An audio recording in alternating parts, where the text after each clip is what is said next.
চারদিকে সবুজ আর সবুজ, শুধু ধান ক্ষেত আর ধান ক্ষেত। আসসালামু আলাইকুম বন্ধুরা, আপনারা সবাই কেমন আছেন? এই যে যাচ্ছি ফুফাতো ভাইয়ের বাসায়, বৃষ্টির দিন। বাসায় বসে থাকতে থাকতে ভালো লাগতেছিল না, তাই হচ্ছে ফুফাতো ভাইয়ের বাসায় একটু হাঁটতে আসলাম। দেখি ওরা কি করে বাসার মধ্যে। মনে হয় বাসায় কাজ করতেছে, দেখি কি কাজ করতেছে। কি ভাই, এইটা টাটি কিসের? হ্যাঁ,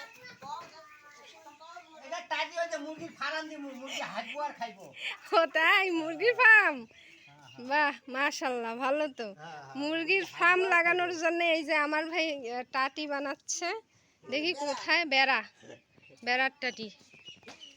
ও, হাঁসও আছে, দেখেন হাঁসের বাচ্চা। এই যে আমার ভাবি শখ করে হাঁসের বাচ্চা নিয়ে আসছে 20টা। তো 20টার মধ্যে 5-6টা বুঝি মারা গেছে, আর এই যে বাকিগুলো আছে এইখানে। এরা থাকে, এদেরও এই যে মেঝে একদম প্লাস্টার করে দিচ্ছে। ভালো প্রোগ্রাম, এইভাবে তো আগানো যাবে।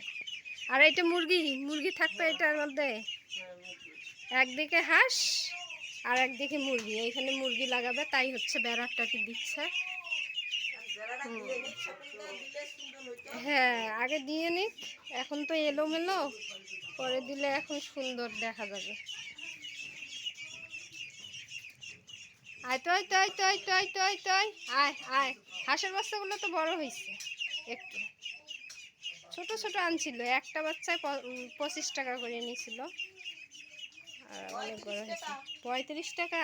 ও, 35 টাকা করে। পিছন সাইডে দেখেন একদম পুকুর হয়ে গেছে পানি। এখানে একটু গর্ত, তো গর্তের মধ্যে একদম পানি ভরপুর হয়ে গেছে। আর এখানে হাঁস লালন পালন করা ভালো হয়, মানে বৃষ্টির পানি জমে। এইখানে হাঁস থাকবে, এইদিকে হাঁস মুরগি, আর এইদিকে হচ্ছে পুকুর। ভাবির লেবু গাছে তো অনেক লেবু হয়েছে, মাশাল্লাহ, ভালোই লেবু ধরছে। একদম বিল হয়ে গেছে,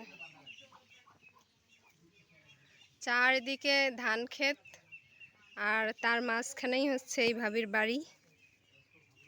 গরু, ছাগল, হাঁস, মুরগি সবগুলো লাগানো অনেক ভালো হয়। আর এটা হচ্ছে আঙ্গুর ফলের গাছ, আঙ্গুর ফলও ধরে। এখন বৃষ্টির দিন তো, তাই আঙ্গুর ফল নাই।